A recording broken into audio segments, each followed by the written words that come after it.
Bom, isso posto, a gente pode falar agora dos elementos da hipérbole de uma forma mais detalhada. Bom, o primeiro, obviamente, vão ser os focos, que são os pontos F1 e F2. Tá? Perceba que aqui eu ainda não coloquei a minha hipérbole no eixo coordenado, eu estou só falando sobre ela.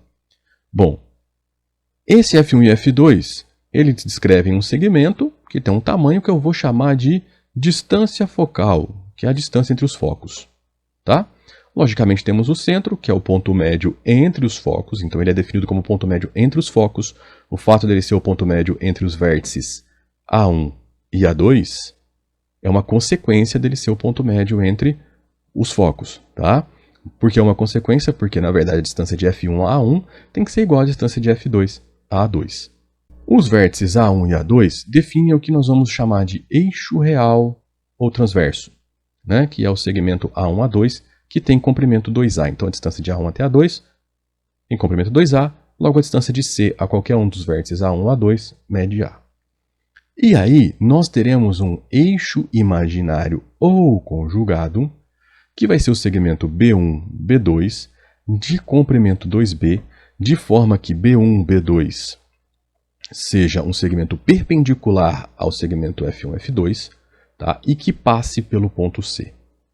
Com isso, a gente vai descrever um triângulo retângulo, de forma que C quadrado é igual a A quadrado mais B quadrado pelo teorema de Pitágoras. Tá bom? Então, esse valor B, que determina aí o nosso eixo imaginário, ele está ligado com as medidas de C e de A.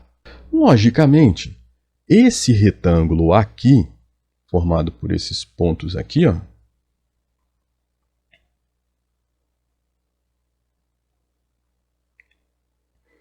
ele vai me dar uma característica muito importante da nossa hipérbole, tá?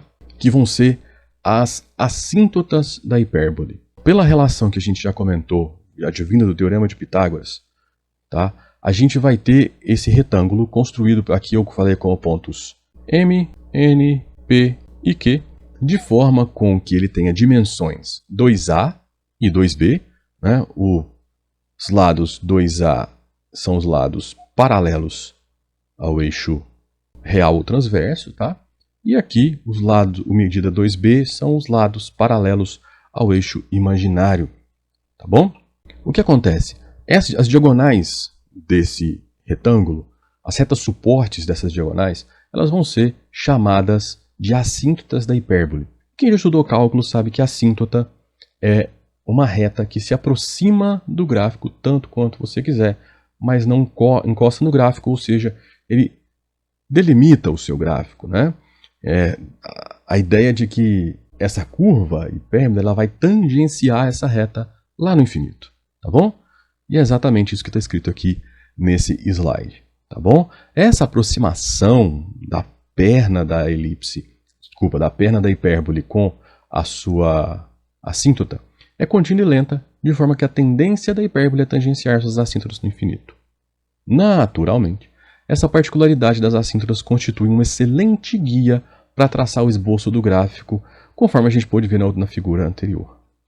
O ângulo θ assinalado na figura, qual ângulo θ? Esse ângulo da abertura das suas assíntotas. Esse ângulo está intimamente ligado com a excentricidade da sua elipse.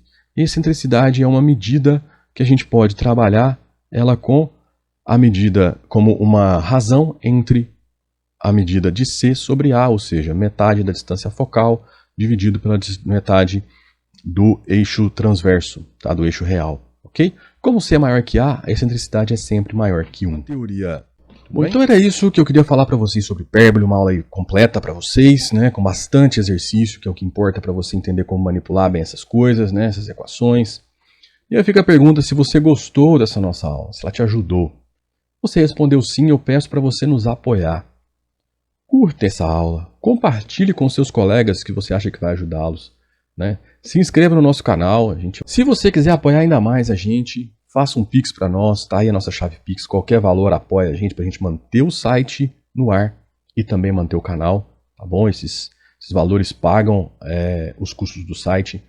Lembrando que na descrição você encontra todos os links para os artigos do site usados nessa aula, tá? São 2 artigos, um sobre hipérbole e um sobre exercícios resolvidos de hipérbole, tá bom? Bem como dos livros citados ao longo dessa aula. Então era isso, eu espero vocês na próxima aula. Abraços e até a próxima.